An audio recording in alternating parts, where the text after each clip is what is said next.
So thank you everybody for coming today. I'm really excited to do this talk.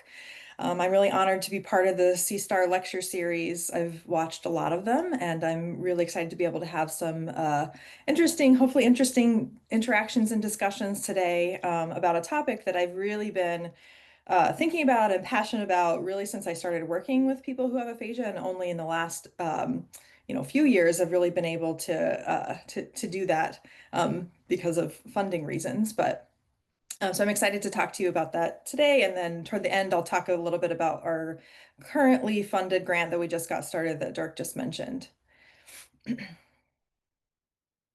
Okay. So today I'm going to talk to you a little bit about post-stroke fatigue. So I might refer to that throughout the talk as either post-stroke fatigue, or I also might just call it PSF for short. So I'm particularly interested in post-stroke fatigue as it relates to specifically to people with aphasia. And I think that probably given the topics and the audience of the speaker series, then I imagine you're probably interested in that particular population as well. So we know that post-stroke fatigue is one of the most common but least understood consequences of stroke. So when someone experiences PSF, it can dramatically impact their quality of life and also their potential for engaging in rehabilitation. And so that can potentially have long-term implications for their stroke and aphasia recovery. Unfortunately, though, up to this point, much of the post-stroke fatigue research has overlooked patients who have aphasia. And importantly, we don't really yet have any evidence-based guidance or recommendations that clinicians can use to help their patients who have aphasia and to help them successfully manage their post-stroke fatigue. So my goal today is to provide you with a comprehensive overview of what we know currently about PSF, how it tends to manifest in people who have aphasia, some about what kinds of tools we might use to help us better assess and identify fatigue in this population, and then finally, what are some strategies and interventions that might be promising for managing this condition.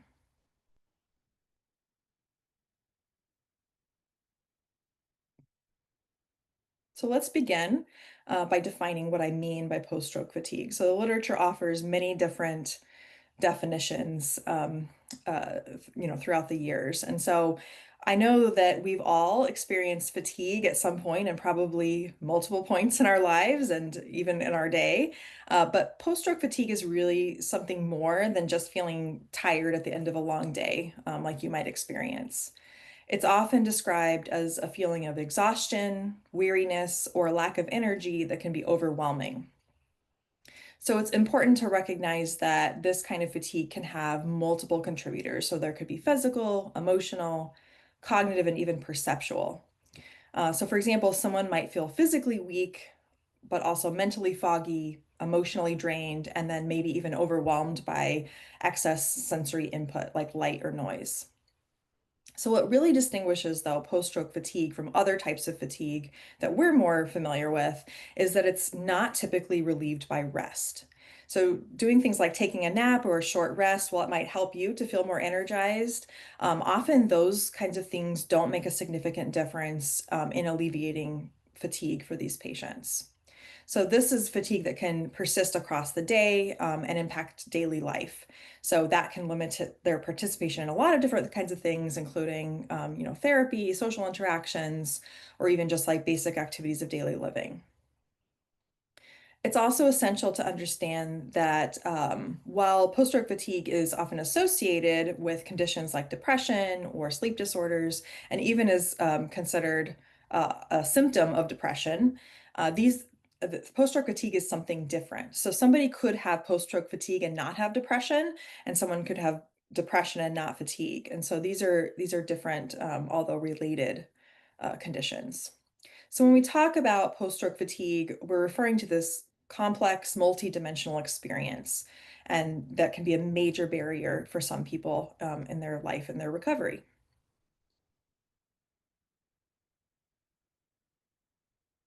Okay, so when we talk about PSF, it's important to recognize that this is not a uniform experience that every person experiences the same way. So the term actually encompasses several different dimensions. And research and clinicians over the last several years have used a variety of different kinds of terminology to describe these things.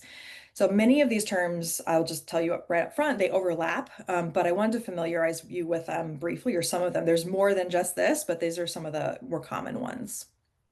So first, probably the most common terminology that's used is to describe fatigue as either physical, cognitive, or emotional. So physical fatigue refers to my animation here. There we go. So fatigue tends to refer to like bodily tiredness or feelings of reduced stamina, but cognitive fatigue can affect things like attention, mental processing, maybe language processing. And then emotional fatigue usually involves feelings of exhaustion that might come from trying to regulate emotions or coping with stress. So those are common things that people experience after a stroke. So this Venn diagram that I have here on the right is trying to highlight the overlap between these different components of post-stroke fatigue. So note that the dimensions are often interconnected and they're not really easily separated in the real world and the experiences of these patients. So someone in post-stroke fatigue could have difficulty with any combination of these components. But they often experience all three, unfortunately. And then on top of that, the environment can also play a role. So I mentioned a little bit earlier, so overwhelm and sensory input. So that can sometimes lower the threshold for feelings of fatigue. So all of these things together people can have all of these things simultaneously. So another pair of terms you might also hear are like mental versus motor fatigue. So usually when talking about mental fatigue, we're referring to things like feelings of declining concentration or possibly feelings of increased effort required for tasks. But motor fatigue is usually defined as a measurable drop in physical performance that occurs over time. So things like slowed movements or maybe something like a reduced grip strength. You might see that in some of the physical therapy literature. So when we talk about chronic versus acute, so this is well, I guess first primary versus, I forgot primary versus secondary. So primary versus secondary, that's another one you might hear about, maybe a little less frequently in some of the more recent literature. But primary fatigue usually is referring to what is the fatigue that's occurring from the direct neurological consequences of the stroke. So possibly related to things like disruptions in neurotransmitters or inflammation. But secondary fatigue is usually referring to things to fatigue that arises from other kinds of factors. So things like that I mentioned earlier, like depression or sleep disorders, medication side effects, things like that.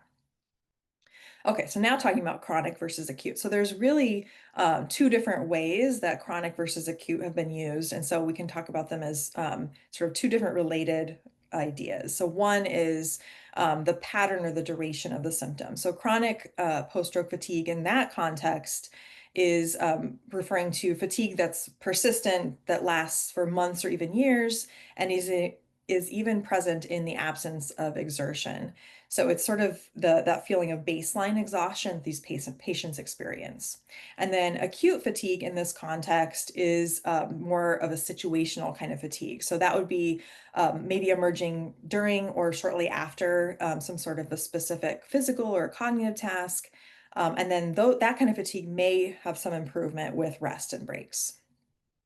We can also use chronic versus acute, probably as we're, as an audience, more familiar with them and thinking about stages of recovery. So acute stage, meaning the early days or weeks just following the stroke. And so that is probably more likely related to, again, things that are the brain's immediate response to the injury. But then chronic stage fatigue, that's what we see in the long-term stroke survivors. So that's when the fatigue starts becoming more persistent. And it's influenced by both probably neurological factors as well as other secondary factors. So things like depression, sleep problems, et cetera. So distinguishing between these different patterns and stages can be really important when we're thinking about assessment and treatment. And so those are things that as we are moving forward with this research, we're going to really want to and need to pay attention to in these patients. And then finally, we can distinguish trait fatigue from state fatigue. So I'm going to go a little bit and delve into this topic a little bit more here in the next slide.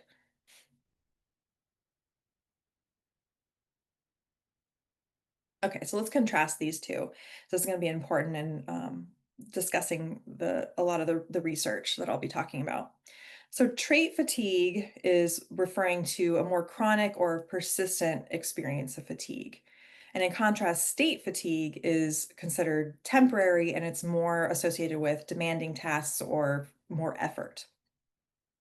So these two types of fatigue differ in duration. So trait fatigue being persistent throughout the day, whereas state fatigue is usually more temporary.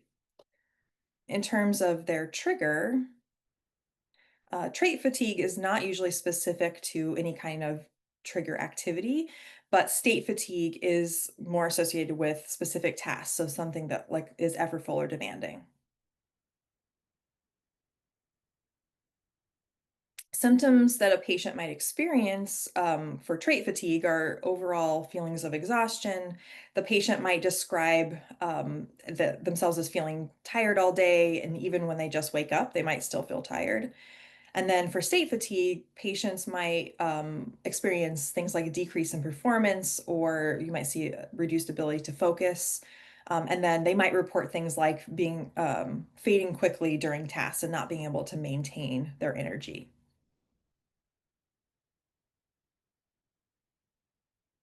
In a clinical context, we might need to be aware that someone with significant trait fatigue might have difficulty engaging in therapy or daily life, just sort of in general.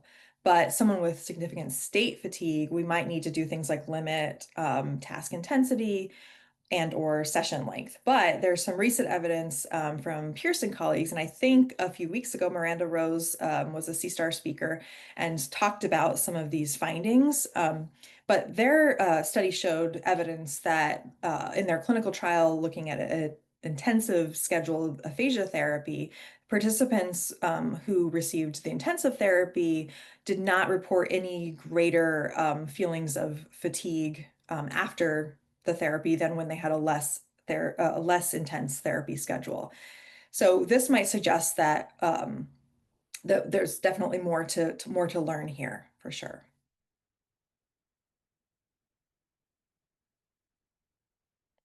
Sorry, that was my last animation there. I didn't show it to you, just told it to you. So in terms of trait and state fatigue, we still have pretty limited evidence especially in populations with aphasia. And studies tend to focus on either measuring one or the other, but we really should be measuring both because they really are two different kinds of fatigue.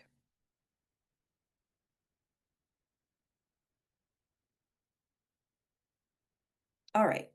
So incidence and prevalence. So probably most of you are already aware of the statistic that estimates that approximately a third or 30% of stroke survivors have aphasia, but you might not be quite as familiar with the numbers for fatigue. So PSF affects an estimated 25 to 85% of stroke survivors, a very wide range. But the most recent evidence of estimating global pooled prevalence was about 46.79%. That was a few years ago, or roughly half of the stroke population. So the wide range is, I mean, people often comment about this 25 to 85% is a huge range. So this is, one of the problems with the literature that there's a lot of variability in how the studies are designed, different kinds of things about the population that are variable, and also a lot of variability in the assessment methods in these studies. But interestingly, there's also some overlaps in what we know about potential effects of aphasia as well as effects of PSF. So both of these conditions we know that can persist for years after the stroke. And they can present even more of a challenge as individuals are trying to reintegrate back into their lives, so back into work, back into social interactions and things like that. And then those who have aphasia or PSF have also been shown to have longer hospitalizations and even higher mortality rates. So another thing to note when we're thinking about incidence and prevalence is to note that when we're looking at these studies, they are measuring trait fatigue and not state fatigue.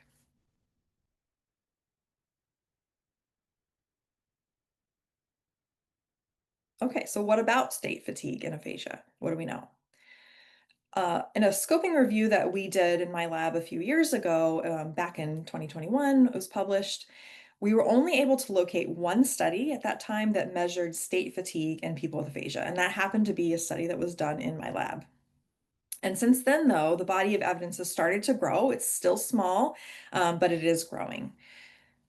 But in general, looking across what we have available to us, evidence thus far suggests that state fatigue tends to increase in people with aphasia following some language and cognitive tasks, or sometimes training sessions, but we don't really know that much yet. So it's not entirely clear if this is something that's unique to people with aphasia or if these are increases we observe in other populations, or if they're even clinically significant of observations. So only one of these studies, this first one here that's from my lab, compared state fatigue measurements across groups of people with aphasia and comparing that to healthy controls. And what we found in that study, although a small sample, we found that both groups perceived increased fatigue following a sentence reading training task. The second study here from Merman and colleagues was really interesting because they used a really large data set available to them looking at naming performance. And the naming performance in the same participants collected over multiple sessions. And so what they found was a declining performance over time. And so they interpreted that as evidence of fatigue potentially affecting language performance in people with aphasia. But it is important to note, and the authors do recognize this in the paper, that the participants, the measures, that fatigue was not actually measured. So the participants' perception of their fatigue was not measured in that study. So this is really intriguing, but we definitely need more studies that will look at both measuring fatigue and performance and looking at that more directly. I already mentioned the findings from the Pierce and colleagues study, but again, these findings suggest that although these increases might happen, they did find small increases.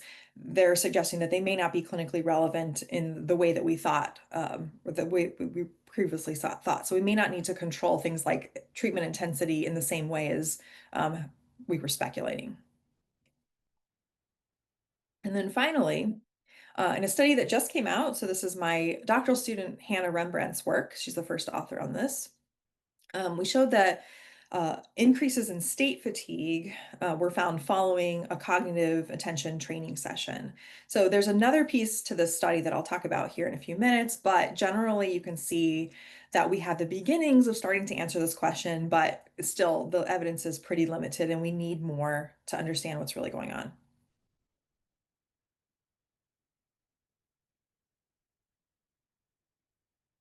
All right. So, over the years, there have been a variety of different models of post-stroke fatigue that have been proposed. So, I'm going to talk only about two here. So, these are two recent ones that happen to have a lot of overlap, but there are also some key differences that we should consider. So don't worry about trying to read all this on the slide right now. This is just really for more visual reference. And I'll be breaking each of the models down into different components on subsequent slides, so you'll be able to see the details. All right, so both models, there's some commonalities. So they both acknowledge that fatigue is a multifactorial and complex condition. Both of these propose some possible mechanisms for PSF but also both are largely still theoretical. So as I said, we don't have a whole lot of research evidence. We need to build that to make these models more accurate. The model that's illustrated here on the left has more of a sensory motor focus. And then the model on the right, that's actually from our 2021 paper, we proposed this model that has a little bit more of a focus on language and communication because we noticed that that was missing from a lot of the current models in the literature.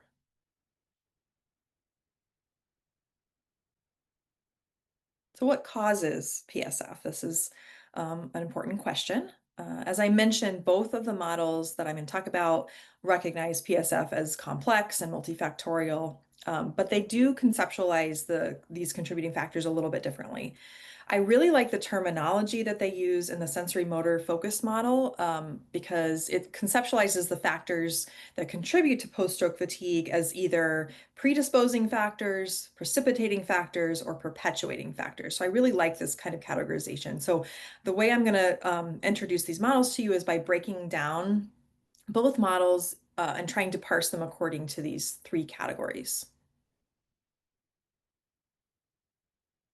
Okay, starting with predisposing factors. So the predisposing factors are the ones that the patient might bring with them before they've already had the stroke. So in the sensory motor focus model, that one here at the bar with the variations of brown and orange, we can see that there's a number of factors that are included, but the amount of evidence is quite variable. So just to give you an idea, anything we're looking at the sensory motor focus model, the key is darker, the darker brown indicates that there are more studies available, and the lighter colors indicate there are fewer studies available to support these factors. On the bottom, I've shown you a portion of the language focus model, and many of those same factors that are mentioned in this sensory motor focus model are also included as what we called antecedents of post-stroke fatigue in our model.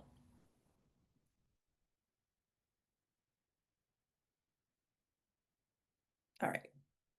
On to precipitating factors. So precipitating factors are those that are thought to directly contribute to the person's experience of fatigue. So I think we can further divide the precipitating factors into those that are contributing more to acute post-stroke fatigue and those that are more contributing to chronic post-stroke fatigue. So first looking at acute, so we can look at the sensory motor focus model that it proposed a bit more of a comprehensive breakdown of how some of the biological mechanisms like neuroinflammation or disruption of blood flow, alteration to neurotransmitter concentrations, things like that, how those things might play a role in acute PSF, and then ultimately contribute to maladaptive plasticity.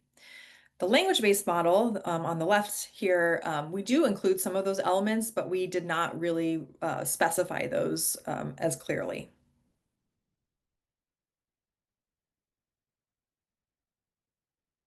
For chronic PSF, the sensory motor model conceptualizes the precipitating factors as related to either neural networks, so things like affecting attention, and sensory processing, and then also the second concept relating to the presenting behavior. So things like feelings of sensory overload or the perception of having to increase effort to complete a task. In our language focused model, we have a pretty different way of looking at this. We're looking at conceptualizing precipitating factors as more characteristics of the fatigue itself that could be really variable across different people. So in our model, we were trying to conceptualize as those kinds of characteristics about the fatigue change, that this funnel in our model could either be widened or narrowed dependent on these factors, and that could represent either greater ease or difficulty with function.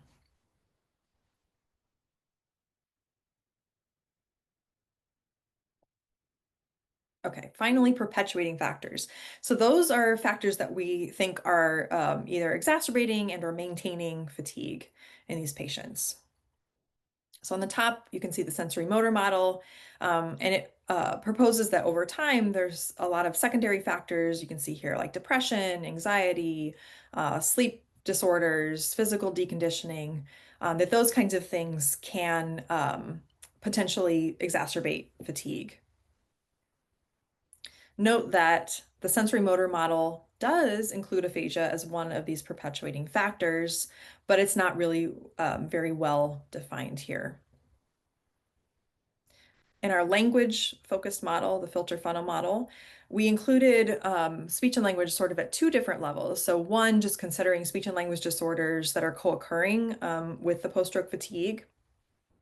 But also we have this addition of sort of the the image of the vice squeezing the funnel of communicative demand. So the idea being that with increased communicative demand, that function may decrease if you have persistent post-stroke fatigue. And this might even be more of an issue for people who have speech and language disorders like aphasia.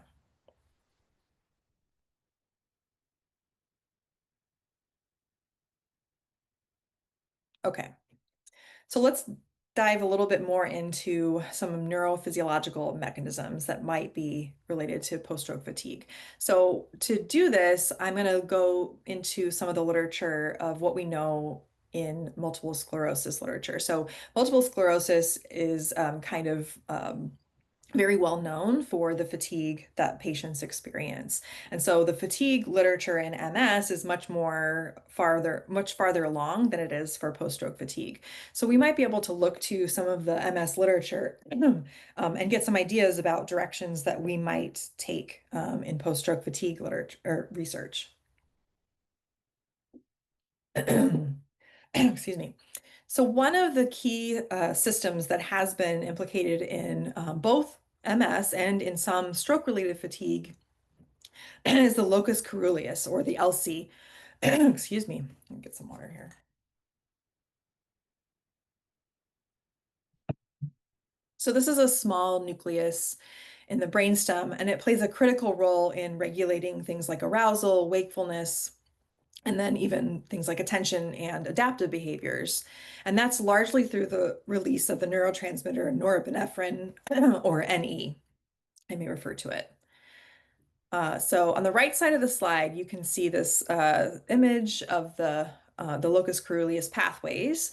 So in red, you can see the efferent pathways or projections. So those are the outputs from the LC, and they're going to various cortical and subcortical regions you can see here in the image. And then the blue are the afferent pathways. So those are the inputs into the LC. So this image helps us to illustrate that the LC has an extensive influence throughout the brain. So, and it even includes areas like the prefrontal cortex, which will be important when we talk about some things later, thalamus, hippocampus, and even down in spinal cord. So research in MS has shown that, so just some examples, damage to some LC-related pathways can be linked to increases in feelings of fatigue. So, for example, one study in 2021 demonstrated that greater axonal damage in LC projections to the prefrontal cortex was correlated with higher severity of fatigue in MS patients. And then in another study in 2020, they found reduced availability of the neurotransmitter, so the signaling that maybe there's a deficiency in norepinephrine among those who had significant fatigue. So although these are findings from MS populations, they're highly relevant to post-stroke fatigue as well. So, and that's particularly because stroke can also potentially disrupt the integrity of these pathways. So it might lead to other similar downstream effects on arousal and energy.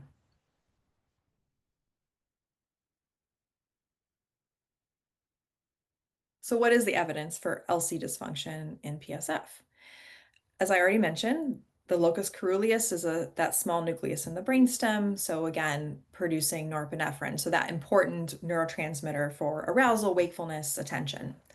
So let's glance at some of the human studies that provide some evidence that LC dysfunction might be a mechanism in PSF. So first, some of the lesion symptom mapping studies. So we have some findings that show damage to the brainstem and thalamic pathways, areas that have been associated with the LC, have correlated with a greater incidence of fatigue after stroke. In some neuroimaging studies, particularly in ones that use resting state MRI, researchers have observed differences in cortical activity patterns in people who have PSF. So some examples are things like observing posterior hypoactivity as well as frontal hyperactivity. And so it's thought that those might be reflective of disrupted LC pathways. Some biomarker research has been encouraging and shown that patients who have PSF had lower norepinephrine levels in their blood, and that those levels tended to correlate with fatigue severity in the stroke patients. And then in that same study, what another interesting thing was that another neurotransmitter, dopamine, did not change dependent on fatigue level. So that suggests that the LC-NE pathways might be, there might be a more specific role of those pathways rather than just general neurotransmitter deficiencies. So this there's some imaging method that has not yet been studied in PSF, at least to my knowledge, but using neuromelanin sensitive imaging techniques. So it's my understanding there's PET and MRI ways of doing this. They have been used in conditions like Parkinson's disease, but now we have the ability to actually directly measure LC integrity. And so that I think is really exciting because that opens up some possibilities for future research in the post-stroke population that I think could be really illuminating potentially. And then finally, there's some promising work involving TDCS and pupillometry. So pupillometry is looking at measure. Probably a lot of you are familiar with it, looking at the size of the pupil and looking at changes in the pupil size during various cognitive tasks. So it's considered a non-invasive proxy for locus coeruleus activation. And so changes in pupil size during cognitive tasks might be reflecting LC activity. Additionally, there's some early evidence from our work that TDCS or transcranial direct current stimulation, when applied to the prefrontal cortex, might both reduce cognitive fatigue and also maybe enhance LC activity. So that might help to promote like attention regulation. So all of this kind of looking at the human data suggests that LC and by extension, maybe norepinephrine pathways, those might be promising targets for both research and maybe even intervention for post-stroke fatigue.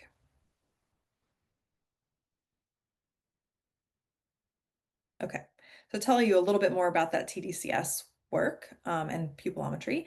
So this is work that my doc student just published in Frontiers of Human Neuroscience, I believe, or some, I forget which one it is, one of the Frontiers journals. So we're looking at the effects of a single session of anodal TDCS that was administered to the left hemisphere dorsolateral prefrontal cortex in people with aphasia.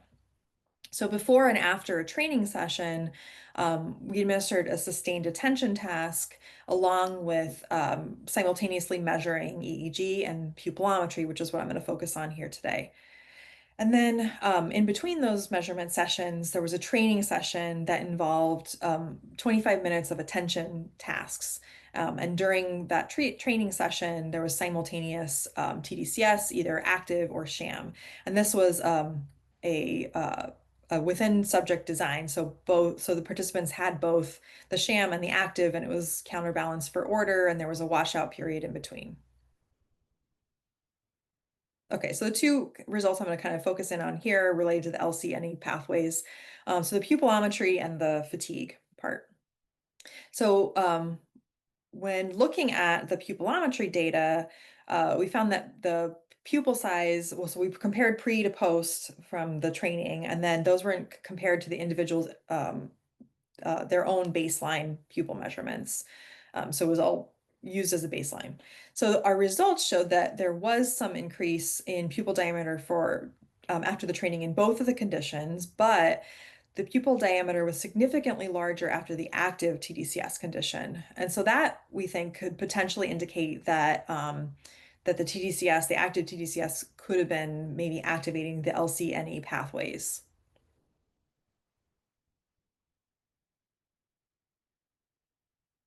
And in terms of fatigue, we measured state fatigue in this one. So measuring, asking them how fatigued are they feeling before and after each training session.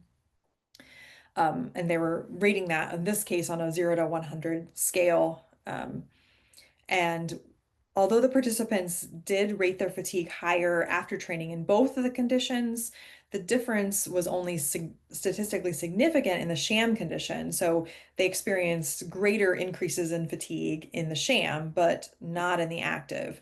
So although this is still a small study, and very preliminary in nature, but we think that maybe this could suggest that the active TDCS could be helping to mediate the fatigue in this population. But this is, again, only after a single session.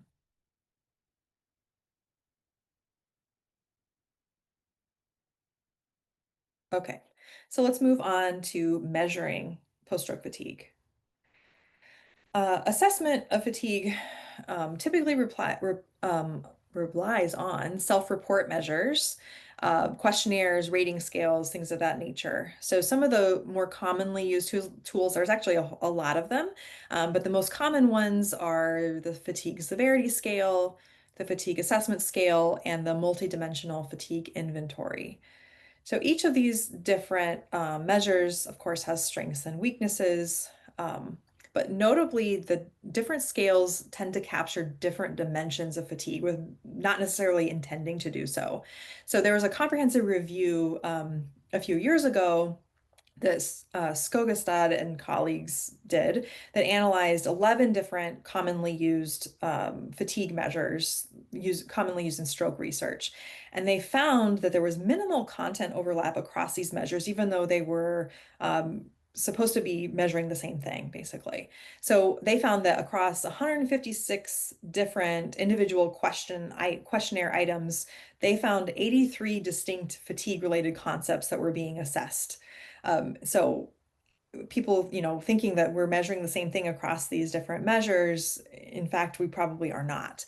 And so this is, a significant concern in moving forward and thinking about how we want to continue with fatigue research and making sure things are standardized and things like that. So um, and also importantly, a lot of these measures that we're using in the stroke population weren't actually developed for stroke populations, so they might be better tailored to other populations. So for example, a lot of them have been developed for MS. And so some things that are specific to MS fatigue may not be the same as stroke fatigue. So it might miss out on asking about some of the things that are more related to stroke related fatigue.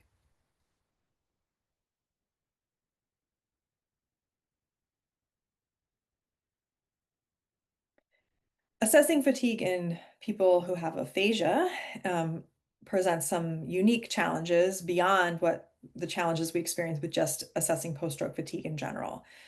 So many of the tools that I mentioned to you earlier are pretty language heavy, and they require like written or often verbal responses. So this can be a significant barrier for using this with people with aphasia. So, a lot of the work in post-stroke fatigue research work did not include people who had special training in aphasia, and so often the people with aphasia were excluded from that work. And that is likely related to some pieces of assessment that they didn't want to have the challenge of trying to assess people with aphasia for post-stroke fatigue. So this is a significant issue that we need to address if we want people with aphasia to be included in this kind of work. So in practice, clinicians might turn to things like simplified rating scales. So like in the Pierce study we talked about, they used a numeric rating scale, visual analog scale, to ask patients about their fatigue. So those are things that we can do, simple changes that we can make. It's also important to involve others who are around the patient frequently, so caregivers and care partners. So important to include those people in the assessment process because they might have some insights about behaviors that the person is exhibiting that the person themselves may not recognize, but realize that fatigue is a subjective, perceptual concept that we really need to make sure that we're addressing the patient's own feelings of fatigue. That should be still the gold standard. And then the caregiver information should provide supplementary information. Um, I mentioned that there's a lot of different measures used and they're not necessarily all measuring the same thing. So we have a lot of variability. So that makes it difficult to compare across studies. So recently I was involved in this international group of experts in post-stroke fatigue. And we across a whole bunch of different specialty areas. And back in 2024, we published a paper that where we reviewed evidence about PSF, and we also made some recommendations for both research and clinical use of different kinds of measurement tools and other things. So one of the recommendations was to standardize measurement tools. So as we're moving forward with um, research in PSF, we need to make sure we're all kind of measuring the same thing. So the measures available at the time that we published this definitely had pros and cons, but ultimately our recommendation as a group for currently available tools was for researchers to use the 7-item version of the fatigue severity scale, which is referred to as the FSS 7. Also in that paper, though, we acknowledged that the FSS 7 was definitely lacking in some of the in some important questions. So even though it says severity in the title, it doesn't actually address fatigue severity. So that being one, and it's not necessarily as accessible for people with aphasia. So our recommendations in the paper included administering FSS 7, but also adding items that would get at some of these things like addressing the impact of fatigue on communication, which is not available in any of these measures, and also looking at impact of potential overall fatigue severity. Also, out of the same collaboration, we came up with this clinical screening tool called the SF-CAT, and that one, it's available in the paper. We're currently working on testing and validating that clinical tool. Okay, so with the limitations that I mentioned of fatigue measurements in mind, we developed the FISA. So the FISA, what is it? So this is the Fatigue Interference and Severity Scale for Aphasia. So this is a new tool that we've developed in my lab. And we've used simplified text, images to supplement text, things, structured questions. The idea is that we're trying to make fatigue assessment more accessible while still retaining core content of the FSS that was recommended by the group of experts. So the materials for the FISA are, we have posted those. This was just published this year, just very recently, and we've posted the materials for the FISA in open science framework so that they should be freely available to clinicians and researchers. On the slide here, I've shown two different examples. So the one here on the left, this is an example of one of the core assessment items. So the person is shown images that correspond to written statements, and they're asked to indicate on a number scale how strongly they agree or disagree with the statement. So this using the same scale that the FSS uses, but enhancing it and simplifying some of the language. The second image here is an example of one of the additional questions that was included in the FISA that was not included in previous measures. And so this one in particular addresses fatigue severity. So although probably many of the modifications that we've made to this measure to make it more accessible, they're probably pretty obvious to a lot of us who are, here in the audience today, because many of us have extensive experience communicating with people with aphasia. So these are things that we probably do, in our daily practice. But we've designed this measure for with other clinicians in mind. So the instructions for the measure are written so that potentially any clinician could administer the FISA. So they don't need any special sort of training to communicate with people with aphasia. If they have it, great, but we've broken it down so that it could be accessible to those clinicians as well. So it's our thought that if we want researchers and clinicians to start including people with aphasia in this work, then we really need to be giving them tools that allow them to do this. And so I think the FISA is a good first step in that direction. Okay, so now we've talked about what is PSF, how it can affect daily life and recovery. what are some potential reasons and mechanisms for PSF, and now a little bit about the tools that we might use to help identify it. So what can we do about it though? Um, you're not going to like my answer to this, but unfortunately, there's very little research supporting any interventions for PSF. And clinicians from not just from speech language pathology, but from other rehabilitation professions have generally reported, definitely observing post-stroke fatigue in their patients, but not necessarily knowing what to do about it. So not having any guidelines or recommendations regarding PSF.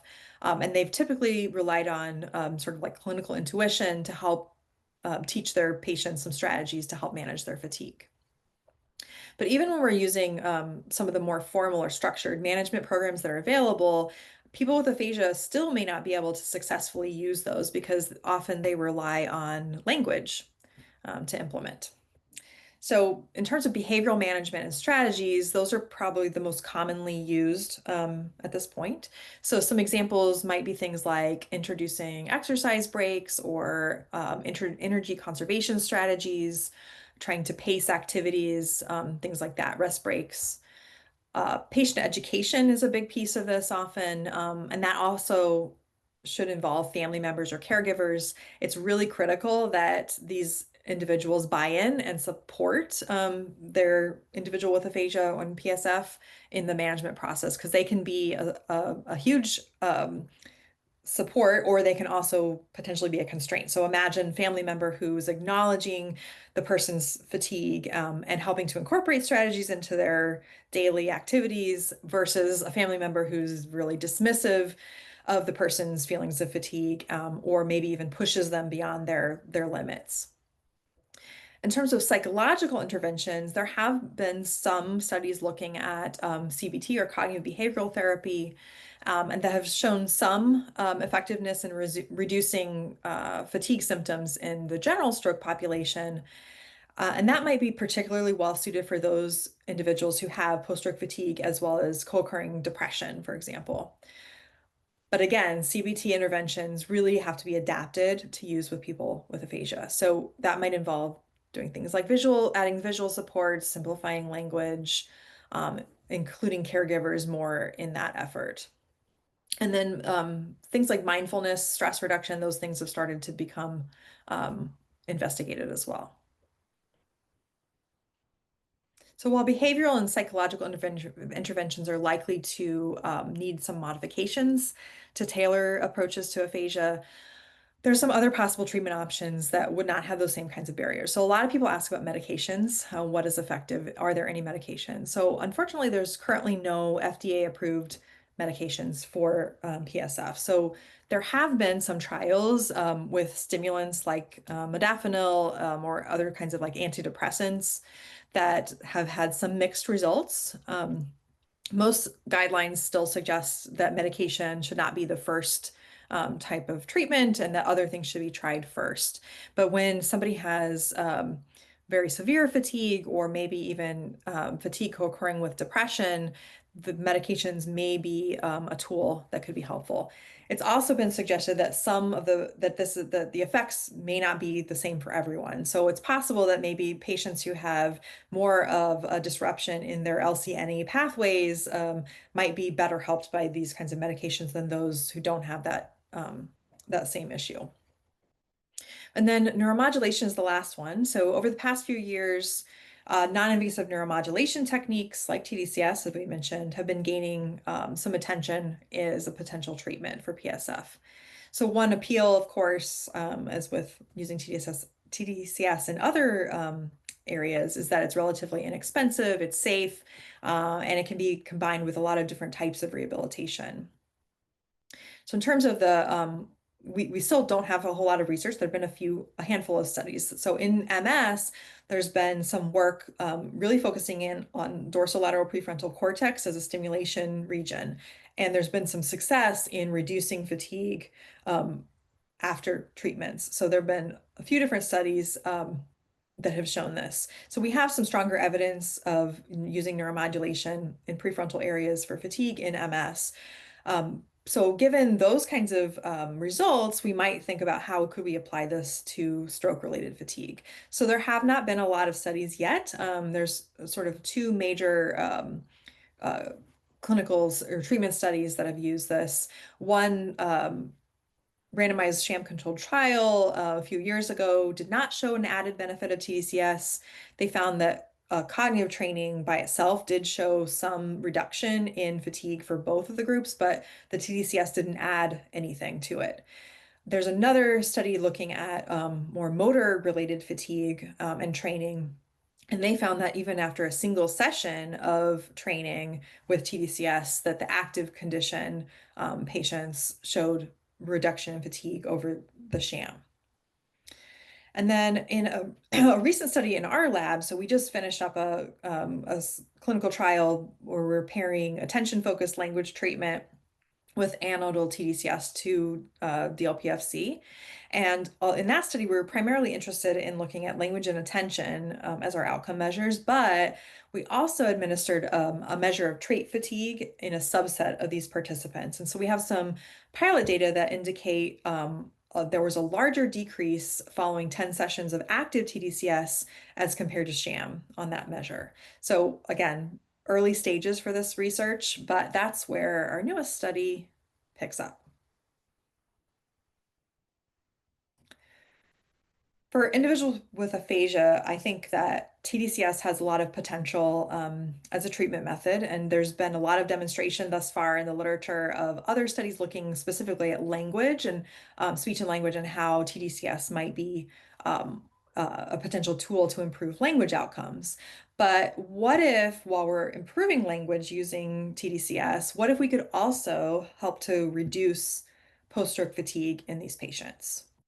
So in my lab, we just started this 5-year clinical trial in which we're going to try to answer that question. So we're going to use the same TDCS montage and the parameters that we used in our previous clinical trial, and we're going to administer it to people with aphasia, and we're pairing that with language treatment. This time, though, we're going to vary the behavioral treatment, the language treatment, to see if training with a focus, language with a focus on attention versus language without focusing on attention will make any kind of significant difference in the outcomes as well. So our primary outcome variable is fatigue, but we're also going to administer measures of attention and language and looking at that as well. So we're still in the startup phase of the study. So we just started still hiring people. And in fact, I'm recruiting for a postdoc if anybody has any people they want to recommend. Um, we're working on getting our protocols finalized, materials created. We actually have two sites for this, so we're working with University of Michigan. So I see Kelly Licata is on the lecture and Zoom. So hi Kelly. She's one of the speech language pathologists who's working with us and will be doing some of the testing and training with patients in the study. So we're really excited about that. We hope to be able to start enrolling patients this summer. Okay, so just to wrap up, what does all this mean for research and clinical practice? So I think in terms of clinical practice, first, clinicians, when we're talking about people who've had stroke, we should be assessing fatigue in all stroke survivors, including and especially, in my opinion, those who have aphasia. So tools like the ones I talked about, the FISA, also using like adaptations to visual scales or interviews. I think that those kinds of tools can make this measuring that are feasible. We don't know as much about how to adjust or control therapy, but it's likely that some individuals are going to benefit more from making adjustments in therapy. So now just sort of paying attention to that and looking, to the patient to give us some clues about what works best for them until we have more evidence to suggest what's best to use. And then it's also, yes, definitely important to start integrating work and social participation kinds of things into therapy goals. And those are things that relate to both the aphasia and the PSF. So definitely important to be addressing. And then looking ahead to what are we going to be doing, at least in my lab, in the next few years related to this. So we're going to continue to adapt tools related to fatigue for people with aphasia, validating those tools. Um, Conducting that TDCS clinical trial that I just mentioned, and then we're always working to advocate for including people with aphasia in fatigue related research. So it's important that we're getting that message out there and working with other professionals and making people aware that this is something that we need to be doing. All right. All right, so thank you, everybody. So this just showing my funding sources. These are some in my lab, and I could not do my research without them. Thank you. Thank you, Ellyn. That was great. So let's start with questions from our room. Anybody from our room? Sigfus. Hey, thank you so much for a really nice talk, Ellyn. I was wondering, in our treatment studies and clinically, we see a lot of variability in language performance, both within session and across sessions in many chronic participants. I was wondering if you could speak a little bit about sort of the relationship between fatigue and variability, and if that might explain some of that variability that we see. Yeah, that's a great question. Yeah, that's definitely a common observation in treatment studies and clinical work, that somebody who experiences post-stroke fatigue and aphasia possibly could have good days and bad days, right? So there's definitely day-to-day fluctuations, but there's even evidence showing that the fluctuations can be happening even within sessions, or even like from minute to minute in terms of ability to like maintain attention. So so that might be a factor. So it might be that, thinking about like the combination of trait fatigue and state fatigue, that interaction of that, of if somebody comes in with a baseline level of chronic trait fatigue and then they're doing these tasks that are effortful that might increase their perception of state fatigue, that interaction could be tied to some of those performance decreases. We don't know yet, though. We need more studies that will look directly at that. So looking at those performance declines and measuring fatigue in those contexts, so that we have both of those kinds of measures. Thank you. Which is Ida. Yes, you mentioned that some aphasia survivors may have depression and fatigue at the same time. Is there any way to discern them? And do you think it's important when you try to assess for fatigue and post-stroke aphasia? Yes, definitely. So they are, so they're definitely related. And as I said, a lot of people who have depression have fatigue. And so it is really difficult to disentangle those. So some ways we can do that is by potentially like addressing underlying depression, if that is one of the issues that the person has. So say they have depression, being able to refer them to the appropriate professionals to have their depression treated. So sometimes if the depression is treated, then the fatigue is reduced. And so in that case, that would probably indicate that their fatigue was related to the depression, but not always. So sometimes people are treated for depression, but their fatigue persists. So so that tool I mentioned, the SF-CAT, it's a screening tool that clinicians are going to hopefully be able to use to kind of go down a checklist of what are all the things that I need to be thinking about for this patient, of like sleep disorders, depression, and making sure that we're addressing any potential underlying issues that could be causing that particular person's fatigue. And then if none of that is true for that person, then maybe it's something beyond that. So there's probably a lot of different kind of constellations of post-stroke fatigue, and it's multifactorial. So it's a really difficult thing to disentangle for sure. Yeah. Thank you so much. You did a great job explaining, I think, what is a very difficult and complicated topic. I'm a physical therapist by clinical training, so I'm thinking about your discussion about state fatigue and trait fatigue is interesting.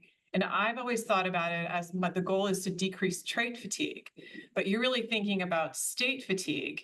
But in my clinical self, I'm thinking maybe I want some state fatigue after a difficult training session, and I may not actually want to depress that if I want to create a long-term effect on, does that make sense? So I'm wondering Yeah. if that nuance is interesting to think about.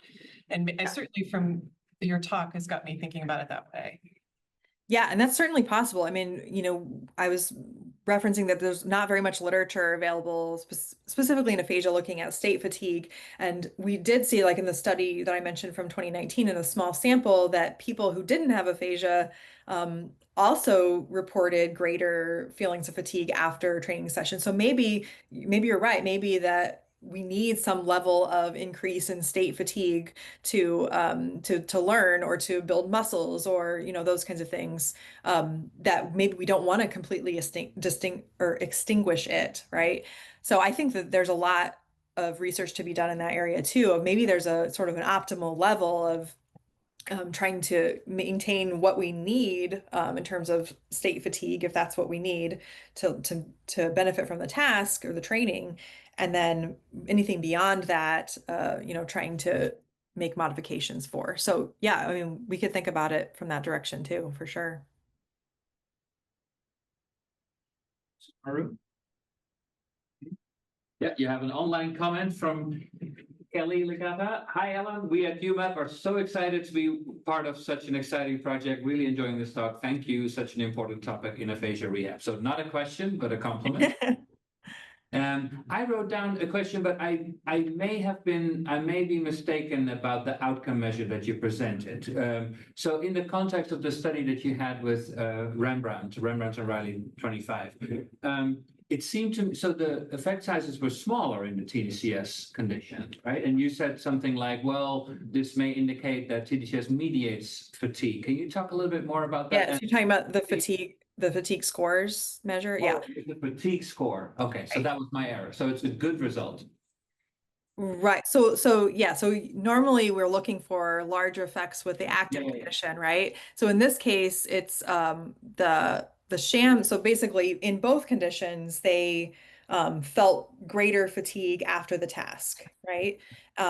So sham and active, both of them. But the one in the sham condition, there was a greater increase in fatigue than in the active condition.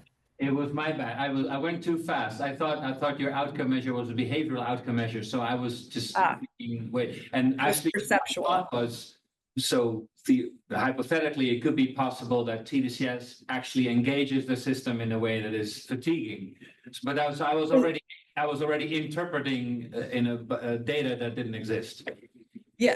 Well, I mean, but I think that is also a possibility, right? So, this is something we have to say in, like in our consent form, that you might find this fatiguing, even though we're measuring fatigue, but that is one of the sort of potential side effects of TDCS, is that you might experience fatigue. But I think, when we're talking about fatigue across a lot of different contexts, it's usually pretty general how it's, being referred to, like, oh, that's just fatigue. Like, we need a lot more, a lot clearer definitions of what are we talking about when we're talking about fatigue, and what's good fatigue, what's bad fatigue, in terms of rehabilitation. So I think there's a whole lot of nuance here, and a lot of work to be done in this area for sure.